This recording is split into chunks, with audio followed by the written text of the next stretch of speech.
ആരവം കേട്ടിടാറായി, കർത്തനിൻ കാഹളം ധ്വനിച്ചിടാറായി. ദൂതരിൻ ആരവം കേട്ടിടാറായി, കർത്തനിൻ കാഹളം ധ്വനിച്ചിടാറായി. നിന്നതിൽ നിത്യമാം വാസമൊരുക്കി വന്നിടും രക്ഷകൻ മേഘവാഹനേ. നിന്നതിൽ നിത്യമാം വാസമൊരുക്കി വന്നിടും രക്ഷകൻ മേഘവാഹനേ.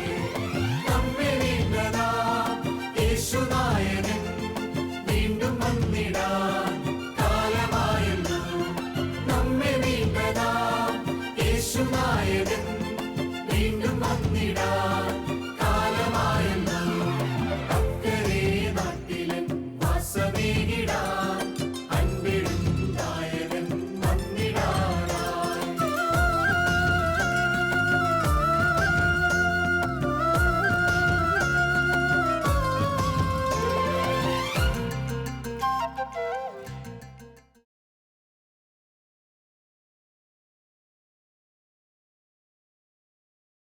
Now notice that this new song that is being sung carries on, and there is another song. If the new song is the fourth song, because the first two songs were found in chapter 4, so let's look at the first two songs in chapter 4. നാലാം അധ്യായത്തിൽ കാണുന്ന രണ്ട് കീർത്തനങ്ങൾ കൂടെ ഈ കൂട്ടത്തിൽ ശ്രദ്ധിക്കാം. The first song is in Revelations 4:8. നാലാം അധ്യായം 8-ാം വാക്യം. And this is how it sounds like. Holy, holy, holy is the Lord God Almighty, who was and is to come. ഇരിക്കുന്നവനും ഇരുന്നവനും വരുന്നവനുമായി സർവശക്തിയുള്ള കർത്താവായ ദൈവം പരിശുദ്ധൻ പരിശുദ്ധൻ പരിശുദ്ധനെന്ന് അവർ രാപ്പകൽ വിശ്രമം കൂടാതെ പറഞ്ഞുകൊണ്ടിരുന്നു. The first song they sang in heaven was about the greatness of God. ദൈവത്തിൻ്റെ മഹിമയെക്കുറിച്ചാണ് ഈ ആദ്യ കീർത്തനം പറയുന്നത്. The second song they sang in heaven is in verse 11 of chapter 4. 11-ാം വാക്യത്തിൽ രണ്ടാമത്തെ കീർത്തനം നാം വായിക്കുന്നു. You are worthy, our Lord and God, to receive glory and honor and power, for you created all things, and by your will they were created and have their being. കർത്താവേ, നീ സർവവും സൃഷ്ടിച്ചവനും എല്ലാം നിന്റെ ഇഷ്ടം ഹേതുവാൽ ഉണ്ടായതും സൃഷ്ടിക്കപ്പെട്ടതുമാകയാൽ മഹത്വവും ബഹുമാനവും ശക്തിയും കൈക്കൊള്ളുവാൻ യോഗ്യൻ എന്ന് പറഞ്ഞു. So that's the second song they sang in heaven. സ്വർഗത്തിൽ ആലപിക്കുന്ന രണ്ടാമത്തെ കീർത്തനം ഇതാണ്. It's about the majesty of God. ദൈവത്തിൻ്റെ അതിശക്തമായ അതീവ പ്രൗഢിയുള്ളതായ ദൈവ സാന്നിധ്യത്തെക്കുറിച്ച് ഇത് പറയുന്നു. The majesty of God seen in a magnificence of creation. ദൈവിക പ്രൗഢി സൃഷ്ടിയിൽ കൂടെ വെളിപ്പെടുത്തപ്പെട്ടിരിക്കുന്നു. But you know what the Bible says? These are the older songs. ഈ രണ്ട് കീർത്തനങ്ങളാണ് പുതിയ നിയമത്തിൽ രേഖപ്പെടുത്തിയിരിക്കുന്ന ഏറ്റവും പുരാതന കീർത്തനങ്ങളെന്നും പറയുന്നുണ്ട്. When Jesus died and rose again and ascended up, a new song could also now be sung. കർത്താവായ യേശുക്രിസ്തു മരിച്ച് ഉയർത്തെഴുന്നേറ്റ് സ്വർഗ്ഗാരോഹണം ചെയ്തപ്പോൾ ഒരു പുതിയ പാട്ടും അതിനോട് ചേർത്തിരിക്കുന്നു. The old song about God's glory and God's creation, they are beautiful songs. പഴയ കീർത്തനങ്ങൾ ദൈവത്തിൻ്റെ മഹിമയെക്കുറിച്ചും ദൈവിക സൃഷ്ടിയെക്കുറിച്ചും ആയിരുന്നുവെങ്കിൽ But now that Christ has died and Christ is risen, we can sing the new song. കർത്താവായ യേശുക്രിസ്തുവിൻ്റെ മരണത്തോടും ഉയർത്തെഴുന്നേൽപ്പിനോടും കൂടെ നമുക്ക് ഒരു പുതിയ ഗീതം ലഭിച്ചിരിക്കുന്നു. It's a song of redemption. അത് വീണ്ടെടുപ്പിൻ്റെ സംഗീതമാണ്, കീർത്തനമാണ്. We who are not the people of God can now become the people of God. ദൈവജനം അല്ലാതിരുന്ന നാം ഇപ്പോൾ ദൈവജനമായി മാറ്റപ്പെട്ടിരിക്കുന്നു. Because Christ died and rose again. കർത്താവായ യേശുക്രിസ്തുവിന്റെ മരണത്താൽ ഉയർപ്പിനാൽ അത് സാധിച്ചിരിക്കുന്നു. He offers the perfect sacrifice. അവൻ സമ്പൂർണ്ണമായ യാഗമായി നമുക്ക് നൽകപ്പെട്ടിരിക്കുന്നു. He is himself the perfect sacrifice. അവൻ തന്നെയാണ് സമ്പൂർണ്ണമായ യാഗം. And that's the third song, and it's a new song that is sang in heaven. ഈ വീണ്ടെടുപ്പിന്റെ സംഗീതമാണ്, കീർത്തനമാണ് മൂന്നാമത്തെ കീർത്തനമായി വെളിപ്പാട് പുസ്തകം രേഖപ്പെടുത്തിയിരിക്കുന്നത്. Then we move on in chapter 5 to verse 11 and 12, where we see the fourth song that he sang. 5-ാം അധ്യായം 11-12 വാക്യങ്ങളിൽ നാലാമത്തെ കീർത്തനം, സംഗീതം, പാട്ട് രേഖപ്പെടുത്തിയിരിക്കുന്നു. It says there, then I looked and heard the voice of many angels, numbering thousands upon thousands and 10,000 times 10,000. They encircled the throne, the living creatures, and the elders. In a loud voice they were saying, "Worthy is the Lamb who was slain to receive power, wealth, wisdom, and strength, honor, and glory, and praise." പിന്നെ ഞാൻ ദർശനത്തിൽ സിംഹാസനത്തിൻ്റെയും ജീവികളുടെയും മൂപ്പന്മാരുടെയും ചുറ്റിലും ഏറിയ ദൂതന്മാരുടെ ശബ്ദം കേട്ടു. അവരുടെ എണ്ണം 10,000 10,000-ഉം 1,000 1,000-ഉമായിരുന്നു. അവർ അത്യുച്ചത്തിൽ അറുക്കപ്പെട്ട കുഞ്ഞാട് ശക്തിയും ധനവും ജ്ഞാനവും ബലവും ബഹുമാനവും മഹത്വവും സ്തോത്രവും ലഭിപ്പാൻ യോഗ്യൻ എന്ന് പറഞ്ഞു. Two things here in this fourth song. രണ്ട് പ്രധാനപ്പെട്ട കാര്യങ്ങൾ ഈ നാലാമത്തെ പാട്ടിൽ ഉൾക്കൊള്ളുന്നു. This song is an example of the clear worship of Jesus Christ that goes on in heaven. സ്വർഗത്തിൽ നിരന്തരമായി നടന്നുകൊണ്ടിരിക്കുന്ന ആരാധനയുടെ ഉള്ളടക്കം എന്താണെന്ന് ഈ ഭാഗം നമ്മെ ഓർപ്പിക്കുന്നു. The Bible says it's okay to worship Jesus. കർത്താവായ യേശുക്രിസ്തുവിനെ ആരാധിക്കുന്നത് ശരിയാണെന്ന് വേദപുസ്തകം നമ്മെ പഠിപ്പിക്കുന്നുണ്ട്. You know the Bible says it's okay to worship Jesus? കർത്താവായ യേശുക്രിസ്തുവിനെ ആരാധിക്കുന്നത് ശരിയാണെന്ന് വേദപുസ്തകം പറയുന്നതായി നിങ്ങൾക്കറിയാമോ? Where in the Bible does it say that? എവിടെയാണ് വേദപുസ്തകം ഈ കാര്യം രേഖപ്പെടുത്തിയിരിക്കുന്നത്? John 5:23. യോഹന്നാൻ എഴുതിയ സുവിശേഷം 5-ാം അധ്യായം 23-ാം വാക്യം. Listen to this verse, for this verse shows that it's okay to worship Jesus. കർത്താവായ യേശുക്രിസ്തുവിനെ ആരാധിക്കുന്നത് വിശ്വാസികൾക്ക് അഭികാമ്യമാണെന്ന് രേഖപ്പെടുത്തിയിരിക്കുന്ന വാക്യം. John 5:23, that all may honor the Son just as they honor the Father. Whoever does not honor the Son does not honor the Father who sent him. പുത്രനെ ബഹുമാനിക്കാത്തവൻ അവനെ അയച്ച പിതാവിനെയും ബഹുമാനിക്കുന്നില്ല. The Bible teaches us that we are to honor Jesus Christ at the same level as we honor God the Father. പിതാവായ ദൈവത്തെ ആരാധിക്കുന്നതും ബഹുമാനിക്കുന്നതുമായ രീതിയിൽ തന്നെ അതേ അർത്ഥത്തിലും അതേ ഭാവത്തിലും പുത്രനായ ക്രിസ്തുവിനെ ആരാധിക്കണം ബഹുമാനിക്കണമെന്ന് തിരുവചനം നമ്മോട് പറയുന്നു. So it's okay to worship Jesus. കർത്താവായ യേശു ക്രിസ്തുവിനെ ആരാധിപ്പാൻ നാം വിളിക്കപ്പെട്ടവരാണ്. There's something else we notice about the fourth song in Revelations 5. നാലാമത്തെ പാട്ടിൽ അടങ്ങിയിരിക്കുന്ന രണ്ടാം ഭാഗവും ശ്രദ്ധിക്കുക. It says that the Lamb is worthy to receive power, wealth, wisdom, strength, honor, glory, and praise. അറുക്കപ്പെട്ട കുഞ്ഞാട് ശക്തിയും ധനവും ജ്ഞാനവും ബലവും ബഹുമാനവും മഹത്വവും സ്തോത്രവും ലഭിപ്പാൻ യോഗ്യൻ എന്ന് പറയുന്നു.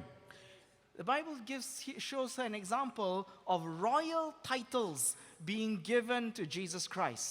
രാജകീയമായ പദവികൾ അല്ലെങ്കിൽ രാജകീയമായ കർത്തവ്യങ്ങളും പേരുകളും നൽകിയാണ് ഈ വാക്യം രേഖപ്പെടുത്തിയിരിക്കുന്നത്.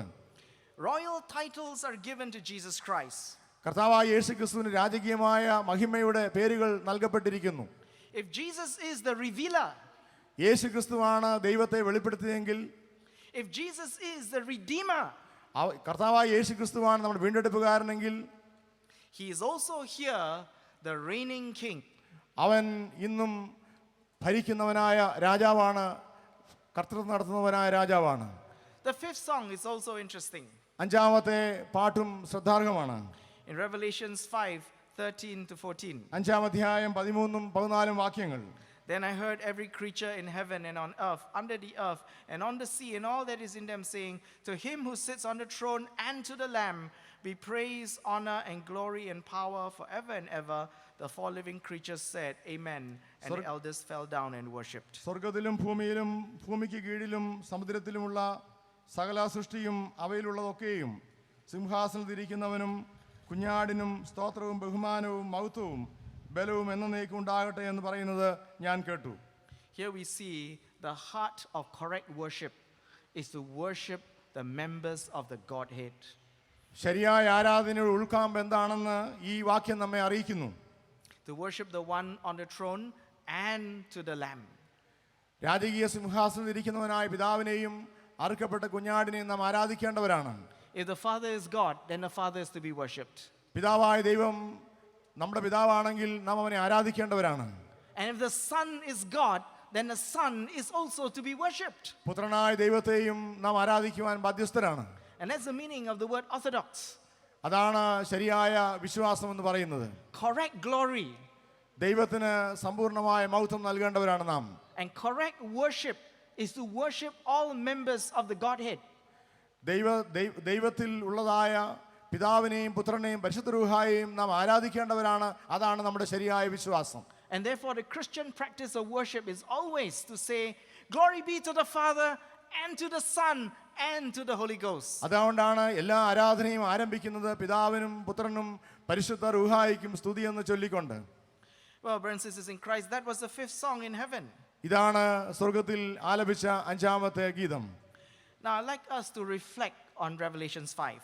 ഈ ചിന്തകളുടെ അടിസ്ഥാനത്തിൽ നമുക്ക് നൽകുന്ന ദൂത് എന്തെന്ന് ശ്രവിക്കാം. We see here the conviction that when we worship God correctly on earth, we will join the heavenly hosts in united worship. ശരിയാം വിധം ഭൂമിയിൽ ദൈവത്തെ ആരാധിക്കുമ്പോൾ നാം സ്വർഗീയ ആരാധനയുടെ ഭാഗമായി തീരുന്നുവെന്ന് ഈ ഭാഗം നമ്മെ ഓർപ്പിക്കുന്നു. What did John see? എന്താണ് യോഹന്നാൻ അപ്പോസ്തലൻ കണ്ടത്? He saw heaven worshiping God. സ്വർഗം ദൈവത്തെ ആരാധിക്കുന്നതായി യോഹന്നാൻ അപ്പോസ്തലൻ കാണുന്നു. He saw heaven worshiping Christ. സ്വർഗം ഉയർത്തെഴുന്നേറ്റവനായ ക്രിസ്തുവിനെ അറുക്കപ്പെട്ട കുഞ്ഞാടിനെ ആരാധിക്കുന്നതായി യോഹന്നാൻ അപ്പോസ്തലൻ കാണുന്നു. But John wasn't just seeing heaven worshiping Christ. John also came from a church on earth that worshiped God the Father, the Son, and the Holy Spirit. യോഹന്നാൻ അപ്പോസ്തലൻ കാണുന്നത് കേവലം സ്വർഗത്തിലെ ആരാധന മാത്രമല്ല, പിന്നെയോ താൻ അംഗമായിരിക്കുന്ന ഭൂമിയിലെ സഭയും ഈ ദൈവത്തെ ഇപ്രകാരം ആരാധിക്കുന്നത് താൻ കണ്ടിട്ടുണ്ട്. What you see in Revelations 4 and 5 is a picture in heaven of what we also do here on earth. 4-5 അധ്യായങ്ങളിൽ നാം കാണുന്നത് സ്വർഗത്തിൽ നടക്കുന്ന ആരാധന എന്നത് ഒപ്പം തന്നെ നമ്മുടെ ആരാധനയെക്കുറിച്ചുള്ള വ്യക്തമായ ദർശനവും ബോധ്യവും നമുക്കിവിടെ ലഭിക്കുകയാണ്. And so I believe, brothers and sisters in Christ, worship unites the church on earth with the church in heaven. അതുകൊണ്ട് കർത്താവിൽ പ്രിയ സഹോദരീ സഹോദരങ്ങളെ, ആരാധന നമ്മെ ദൈവത്തോടും സ്വർഗീയ ആരാധനയോടും ബന്ധിപ്പിക്കുകയാണ്. When we worship God on earth, we experience a unity between heaven and earth. നാം ഭൂമിയിൽ ദൈവത്തെ ആരാധിക്കുമ്പോൾ സ്വർഗീയ ആരാധന സമൂഹവുമായി നാം സംയോജിക്കപ്പെടുകയാണ്. നമ്മുടെ ആരാധന ആ ആരാധനയുമായി കലർത്തപ്പെടുകയാണ്. You know, in the history of revivals, ഉണർവ് പ്രസ്ഥാനങ്ങളുടെ ചരിത്രം പഠിക്കുമ്പോൾ whenever people worship, ജനങ്ങൾ ആരാധിക്കുന്ന വേളയിൽ, and when the Holy Spirit came down on a church, ആരാധനാ വേളയിൽ ദൈവത്തിന്റെ പരിശുദ്ധാത്മാവിനെ സഭ തിരിച്ചറിയുന്നു. and people started to worship God with all their hearts, ഹൃദയം നിറഞ്ഞ രീതിയിൽ ദൈവത്തെ അവർ ആരാധിക്കുന്നു. and even after they stopped singing and worshiping God, when they kept quiet, they could hear the sound of worship going on. ആരാധന മധ്യേ ആരാധന അല്പം നിർത്തി നിശബ്ദരായിരിക്കുമ്പോഴും സ്വർഗീയ ആരാധനയെ അവർ കേൾക്കുവാൻ കഴിയുന്നു. And many people say that's the sound of the worship of the angels. പല ആളുകളും ഇപ്രകാരം പറഞ്ഞിട്ടുണ്ട്, ആ നിശബ്ദതയിൽ സ്വർഗീയ ദൂതന്മാരുടെ ആരാധന അവർ കേട്ടിട്ടുണ്ട്. And I believe when we worship God with all our hearts, heaven joins us in our worship. നമ്മുടെ ആരാധനയിൽ ഈ ആരാധന ഹൃദയം നിറഞ്ഞ ആരാധനയാണെങ്കിൽ നമ്മുടെ ആരാധന സ്വർഗീയ ആരാധന ഭാഗമായി തീരുന്നു. സ്വർഗം സന്തോഷിക്കും. And so when the church brings people to worship God the Father, the Son, and the Holy Spirit, there will be a uniting of heaven and earth. പിതാവിൻ്റെയും പുത്രൻ്റെയും പരിശുദ്ധ റൂഹായുടെ തിരുനാമത്തിൽ തിരുസഭ ആരാധനയ്ക്കായി ചേർന്ന് വരുമ്പോൾ ആ ആരാധന സ്വർഗീയ ആരാധനയോടൊപ്പം ചേർക്കപ്പെടുകയാണ്. So next time when you worship God in your church, remember the heavenly hosts are joining in the worship with you. അതുകൊണ്ട് ഇനിയും നിങ്ങൾ ദൈവാലയത്തിൽ ആരാധനയിൽ പങ്കുചേരുമ്പോൾ നിങ്ങളുടെ മനസ്സിലുണ്ടാകേണ്ട ചിന്ത നിങ്ങളുടെ ആരാധനയിൽ സ്വർഗീയ ദൂതന്മാരും പങ്കുചേരുന്നുള്ളതാണ്. In Revelations 4 and 5, we also catch a glimpse of heaven. What is heaven like? 4-5 അധ്യായത്തിൽ സ്വർഗത്തെക്കുറിച്ചുള്ള ഒരു ദർശനവും നമുക്ക് കാണുവാൻ സാധിക്കുന്നു. Well, in heaven, the throne of God will be there. അവിടെ സ്വർഗീയ പിതാവായ ദൈവത്തിന്റെ സിംഹാസനം നാം കാണുന്നു. In heaven, creation will also be there. അവിടെ ദൈവത്തിന്റെ സൃഷ്ടിയും അവിടെയുണ്ട്. In heaven, music will be there. അവിടെ സംഗീതമുണ്ട്, പാട്ടുണ്ട്. In heaven, the redeemed of the Lord will be there. വീണ്ടെടുക്കുന്നവനായ കർത്താവിന്റെ സാന്നിധ്യം സ്വർഗത്തിലുണ്ട്. You see, in heaven, life goes on. അവിടെ ജീവൻ തുടർന്നുകൊണ്ടിരിക്കുന്നു. But the difference is this. എന്നാൽ ഒരു വ്യത്യാസം മാത്രം അവിടെയുണ്ട്. In heaven, life goes on, but this time in full submission to the sovereignty of God. എന്നാൽ സ്വർഗത്തിൽ ദൈവിക ആധിപത്യത്തിന് മുൻപിൽ സമ്പൂർണ്ണമായി സമർപ്പിക്കപ്പെട്ട ഒരു ജീവിത ശൈലിയാണ് കാണുന്നത്. That's why the Lord Jesus taught us to pray. അതുകൊണ്ടാണ് നമ്മുടെ കർത്താവായ യേശുക്രിസ്തു നമ്മെ ഇപ്രകാരം പ്രാർത്ഥിക്കുവാൻ പഠിപ്പിച്ചത്. Thy will be done on earth as it is in heaven. നിന്റെ ഹിതം നിന്റെ ഇഷ്ടം സ്വർഗത്തിലെ പോലെ ഭൂമിയിലും ആകണമേ എന്ന്. From this passage, we can also see that in heaven we will see the Holy Trinity. സ്വർഗത്തിൽ ത്രിയേക ദൈവത്തിന്റെ സാന്നിധ്യത്തെ നാം ദർശിക്കുന്നു. We will see God in heaven. സ്വർഗത്തിൽ പിതാവായ ദൈവത്തെ നാം കാണുന്നു. And what do you mean when you say, I will see God in heaven? It means that you will see God the Father, God the Son, and God the Holy Spirit. ഞാൻ സ്വർഗത്തിലെത്തി എൻ്റെ ദൈവത്തെ കാണുമെന്ന് നാം പറയുമ്പോൾ അർത്ഥമാക്കുന്നത് സ്വർഗത്തിൽ പിതാവായ ദൈവത്തെയും പുത്രനായ ക്രിസ്തുവിനെയും പരിശുദ്ധ റൂഹായെയുമാണ് ഞാൻ കാണുന്നത്. And this is the difference between the mystics and the Christian faith. രഹസ്യ അല്ലെങ്കിൽ നിഗൂഢ മതങ്ങളും ക്രിസ്തു വിശ്വാസവും തമ്മിലുള്ള വ്യത്യാസം ഇതാണ്. The religious mystics always say God is like this mysterious ocean. You cannot describe him. He's just like this mysterious ocean. All you have to do is to jump into him. ഈ മതങ്ങൾ പറയുകയാണ് ദൈവം തെളിഞ്ഞു വരാത്ത വെളിപ്പെടുത്തപ്പെടാത്ത ഒരു നദി ഒരു സമുദ്രം പോലെയാണ്. നിങ്ങൾ അതിന്റെ ഉള്ളിലേക്ക് ചാടൂ, അതിൽ നിന്ന് നിങ്ങൾക്ക് കാര്യങ്ങൾ മനസ്സിലാക്കിയെടുക്കാം. Brothers and sisters in Christ, I believe the Bible. എന്നാൽ പ്രിയപ്പെട്ടവരെ, ഞാൻ ഈ സത്യവേദ പുസ്തകമാണ് വിശ്വസിക്കുന്നത്. My Bible tells me I will not see a mysterious ocean. ഞാൻ എൻ്റെ മുൻപിൽ അങ്ങനെ ഒരു നദി, ഒരു സമുദ്രം കാണുന്നില്ല. My Bible tells me that when I go to heaven, I will see God. ഞാൻ സ്വർഗത്തിൽ ചെല്ലുമ്പോൾ എൻ്റെ പിതാവായ ദൈവത്തെയാണ് തീർച്ചയായും കാണുവാൻ പോകുന്നത്. I will see the face of Jesus. കർത്താവായ യേശുക്രിസ്തുവിന്റെ തിരുമുഖം ഞാൻ അവിടെ ദർശിക്കും. I will see the Father, the Son, and the Holy Spirit. ത്രിയേക ദൈവത്തെ ഞാൻ അവിടെ കാണും. Yes, my friends, in heaven, you and I will see the Holy Trinity. പ്രിയപ്പെട്ടവരെ, സ്വർഗത്തിൽ ത്രിയേക ദൈവത്തെ കാണുവാൻ ഞാനും നിങ്ങളും വിളിക്കപ്പെട്ടിരിക്കുന്നു. We will also worship the Holy Trinity in heaven. നാം അവനെ സ്വർഗത്തിൽ ഒരുമിച്ച് ആരാധിക്കും. We also receive from Revelations 5 the calling of the church on earth is to give people a sense of the eternal perspective, the reality of eternity while living life on earth. അതുകൊണ്ട് 5-ാം അധ്യായം നമുക്ക് നൽകുന്നതായ ചിന്ത, ആഹ്വാനം, ഈ സ്വർഗീയമായ ദർശനം, സ്വർഗത്തിൻ്റെ മുൻകുറി, മുൻ അടയാളം ഈ ഭൂമിയിൽ പകർന്നു നൽകുവാനാണ് ദൈവം സഭയെ വിളിച്ചിരിക്കുന്നത്. സ്വർഗീയ മുന്നാസ്വാദനത്തിൻ്റെ ഇടമായി ഈ ഭൂമിയിൽ സഭയാക്കിയിരിക്കുന്നു. My friends, you and I agree, right, that life can be very busy. ഒരു പക്ഷെങ്കിൽ നിങ്ങൾ ഞാനും പറയാം, ജീവിതം വളരെ തിടുക്കത്തിൽ തിരക്കേറിയ ജീവിതമാണ്. You're busy going to school. സ്കൂളിലേക്ക് പോകാനുള്ള തിരക്ക്. You're busy going to work. ജോലിക്ക് പോകാനുള്ള തിരക്ക്. You're busy doing so many things. ധാരാളം കാര്യങ്ങൾ ഇടപെടാനുള്ളതായ വളരെ തിരക്കേറിയ തിടുക്കത്തോടുള്ള ജീവിതമാണ് നാം നയിക്കുന്നത്. And sometimes all we can think about are the things of daily life.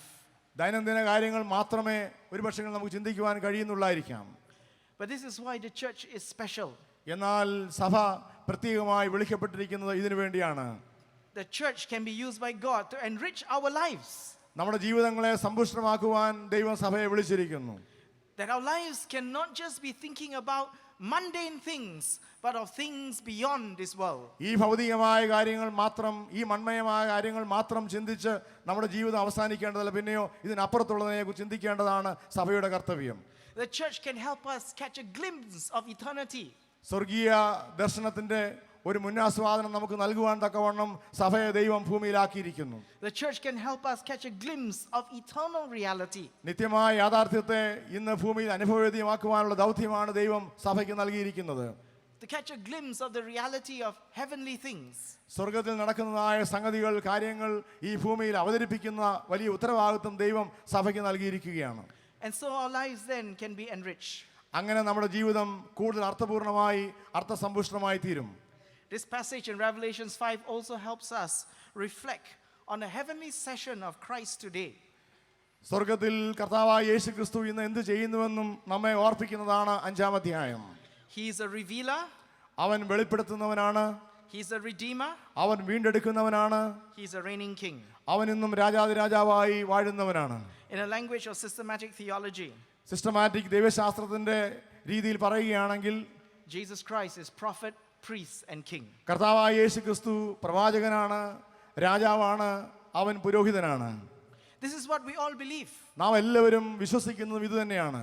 That there is one Christ ഒരു ക്രിസ്തു മാത്രം, who is fully God and fully man. പൂർണ്ണ ദൈവവും പൂർണ്ണ മനുഷ്യനുമായ കർത്താവായ യേശു ക്രിസ്തു.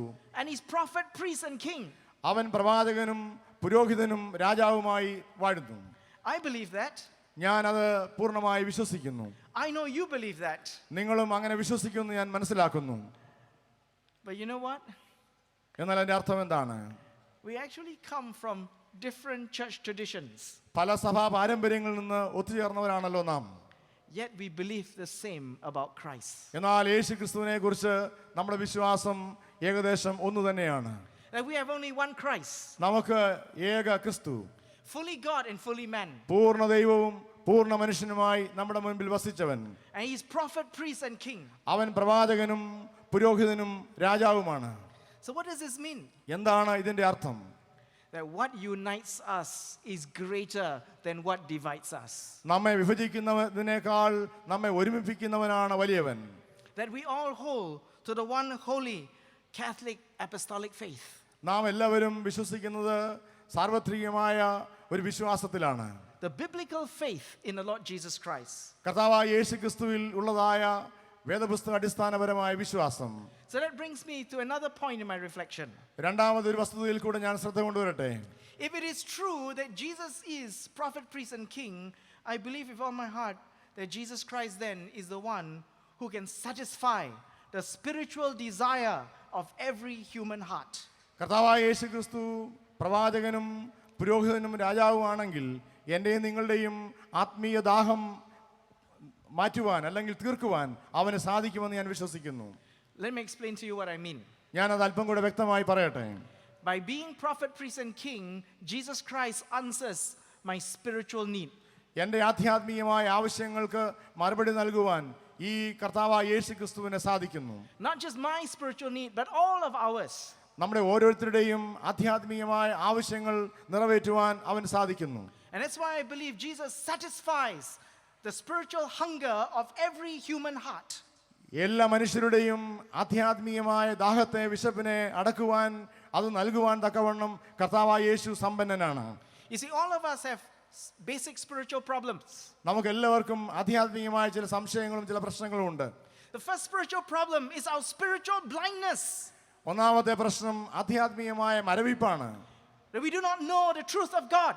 ദൈവത്തെക്കുറിച്ചുള്ള പരമസത്യം പലപ്പോഴും നാം തിരിച്ചറിയാതെ പോകുന്നു. But the Bible says Jesus is a true messenger. He's a true prophet of God. അതുകൊണ്ട് വേദപുസ്തകം പറയുകയാണ് കർത്താവായ യേശു ക്രിസ്തുവാണ് ദൈവത്തിന്റെ സത്യവാനായ ദൈവത്തിന്റെ യഥാർത്ഥ പ്രവാചകൻ. So in the midst of my spiritual blindness, Jesus comes to me and opens my eyes, for he's a true messenger of God. He's a true prophet of God, and he tells me the truth about God. അതുകൊണ്ട് എൻ്റെ ആധ്യാത്മിക അന്ധതയുടെ മധ്യത്തിൽ ഈ കർത്താവായ യേശു ക്രിസ്തു വന്ന് പറയുകയാണ്, ഞാനാണ് യഥാർത്ഥ പ്രവാചകൻ, ഞാനാണ് യഥാർത്ഥ സന്ദേശവാഹകൻ. My second spiritual need is that, like all of us, I'm a guilty sinner. എൻ്റെ രണ്ടാമത്തെ ആധ്യാത്മിക ആവശ്യമാണ്, ഞാനൊരു കുറ്റക്കാരനാണ്, ഒരു പാപിയാണെന്നുള്ള ബോധം. I don't just have the potential to sin, but I have sinned. എനിക്ക് പാപം ചെയ്യുവാനുള്ളതായ ഒരു ശേഷിയുള്ളവനല്ല, ത്വരയുള്ളവനല്ല, പക്ഷെങ്കിൽ ഞാനൊരു പാപിയാണ്. But the Bible says Jesus is the high priest അതുകൊണ്ട് വേദപുസ്തകം പറയുകയാണ് അവൻ മഹാപുരോഹിതനാണ്, who has made the perfect sacrifice. അവൻ എനിക്ക് വേണ്ടി സമ്പൂർണ്ണമായ യാഗമായി തീർന്നവനാണ്. And so as priest, he answers my need as a guilty sinner. ഒരു കുറ്റക്കാരൻ അല്ലെങ്കിൽ ഒരു പാപി എന്ന നിലയിൽ എൻ്റെ പാപബോധത്തെ മാറ്റുവാൻ, പാപത്തിന്റെ കളങ്കത്തെ മാറ്റുവാൻ തക്കവണ്ണം ഈ മഹാപുരോഹിതനായ ക്രിസ്തുവിന് സാധിക്കും. As prophet, he answers my need in the midst of my spiritual blindness. എൻ്റെ ആധ്യാത്മിക അന്ധകാരത്തിന്റെ മധ്യത്തിൽ എനിക്ക് വെളിവ് നൽകുവാൻ തക്കവണ്ണം ഈ പ്രവാചകനായ ക്രിസ്തുവിന് സാധിക്കുന്നു. But wait, I have another problem. എനിക്ക് മറ്റൊരു പ്രശ്നം കൂടെ ഉണ്ട്. I'm a man of many problems. ധാരാളം പ്രശ്നങ്ങൾ ഉള്ള ആളാണല്ലോ ഞാൻ. I have a problem. You know what? I also have a wicked, sinful nature. എന്നിൽ കുടികൊള്ളുന്നതായ പാപത്തിന്റെ അംശം എന്നെ ഒരു പാപിയാക്കി തീർത്തിരിക്കുന്നു. I have a wicked, sinful nature. The good I want to do, I don't do. നന്മ ചെയ്യുവാൻ ആഗ്രഹിച്ചിട്ടും പലപ്പോഴും ഇച്ഛിക്കാത്ത തിന്മകളാണ് ഞാൻ ചെയ്തത്. അയ്യോ, ഞാൻ മഹാപാപിയാണ്. And the evil I don't want to do, I end up doing. തിന്മ ചെയ്യുവാൻ എനിക്ക് ആഗ്രഹമില്ലെങ്കിലും ഞാൻ ഇച്ഛിക്കാത്ത തിന്മകളിലേക്ക് അറിയാതെ പോകുന്നവനാണ്. But the Bible says Jesus is king. എന്നാൽ വേദപുസ്തകം നമ്മോട് പറയുകയാണ് നമ്മുടെ കർത്താവ് രാജാതിരാജാവാണ്. And as king, he rules over us. അതുകൊണ്ട് അവൻ രാജാതിരാജാവായതുകൊണ്ട് അവൻ എൻ്റെ മേൽ കർത്തൃത്വം നടത്തുന്നവനാണ്, അവൻ എൻ്റെ മേൽ ഭരണം നിർവഹിക്കുന്നവനാണ്. And if Jesus rules over us, he rules over our unruly, sinful nature as well. നിയമവിരുദ്ധമായ നമ്മുടെ ജീവിത ക്രമങ്ങളുടെ മേൽ അധികാരം നടത്തുന്നവനാണ് രാജാവായ യേശു ക്രിസ്തു. And that's why I believe in the end, Jesus Christ is the one who answers the need of every human heart. അതുകൊണ്ടാണ് ഞാൻ പറഞ്ഞത്, എല്ലാ മനുഷ്യ ഹൃദയങ്ങളുടെയും ആധ്യാത്മികമായ കരച്ചിലിന്, ആവശ്യത്തിന് പരിഹാരമായി ഈ കർത്താവായ യേശു ക്രിസ്തു പ്രവാചകനായി, രാജാവായി, പുരോഹിതനായി നമ്മോട് കൂടെയുണ്ട്. He is good news. അവൻ സദ്വർത്തമാനമാണ്. It shows us that God cares for people in need. ദൈവം തമ്പുരാൻ ആവശ്യത്തിൽ കഴിയുന്നവർക്ക് സഹായനായി എപ്പോഴും ഉണ്ട്. And God cares for people in need, and He gives us a sufficient answer. അവൻ നമ്മുടെ പ്രശ്നങ്ങൾക്ക് ഉത്തരം നൽകുവാൻ തക്കവണ്ണം കരുണാമയനായി നമ്മോടൊപ്പം ഉണ്ട്. So what does this mean? ഇതിന്റെ അർത്ഥം എന്താണ്? That Jesus Christ is still good news today. കർത്താവായ യേശു ക്രിസ്തു ഇന്നും സുവാർത്തയാണ്, സുവിശേഷമാണ്. And let us continue to bring good news to others. ചുറ്റുപാടുകളിലേക്ക്, നാം ആയിരിക്കുന്ന ഇടങ്ങളിലേക്ക് ഈ സുവിശേഷം വ്യാപിപ്പിക്കുവാൻ നമുക്ക് ഇനിയും കഴിയണം. Maybe you know of someone struggling with spiritual blindness, ഒരു പക്ഷെങ്കിൽ ആധ്യാത്മിക അന്ധതയിൽ കഴിയുന്ന ഒരാളെ നിങ്ങൾക്കറിയാമായിരിക്കാം. with a guilty conscience, കുറ്റബോധത്താൽ മനം തകർന്നു കഴിയുന്ന ഒരാളിനെ നിങ്ങൾക്കറിയാമായിരിക്കാം. with a wicked, unruly nature. തെറ്റായ നടപടിക്രമങ്ങൾ കൂടെ ജീവിതം നയിക്കുന്ന ഒരാളെ നിങ്ങൾക്കറിയാമായിരിക്കാം. Maybe if you know people like that, you know people who need Jesus. അവിടെ നിങ്ങൾ മനസ്സിലാക്കേണ്ടത് കർത്താവായ യേശു ക്രിസ്തുവിനെ അവർക്ക് ആവശ്യമായിരിക്കുന്നു. So let me conclude this message. എൻ്റെ ഈ സന്ദേശം ഇപ്രകാരം ഉപസംഹരിക്കട്ടെ. Heaven is full of music. സ്വർഗം ആരാധനയിൽ, സ്വർഗീയ ആരാധനയിൽ സംഗീത സാന്ദ്രമാണ്.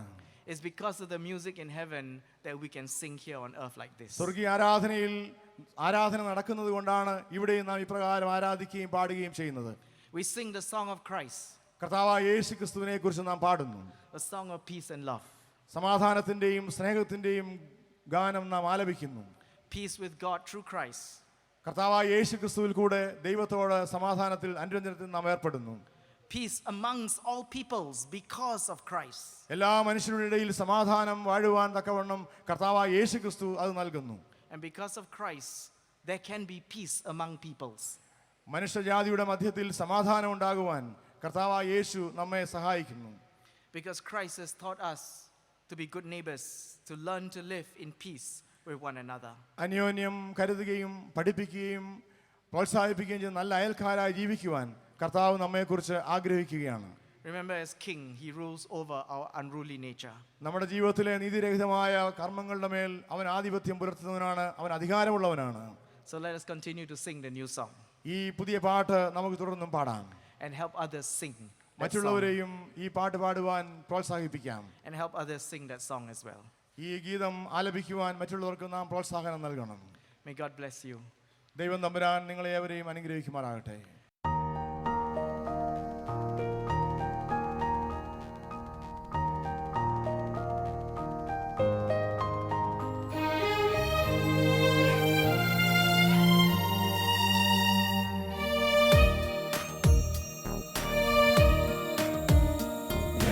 ചോദിച്ചതിലും ഞാൻ നനച്ചതിലും എത്ര അതിശയമായി നടത്തി എന്റെ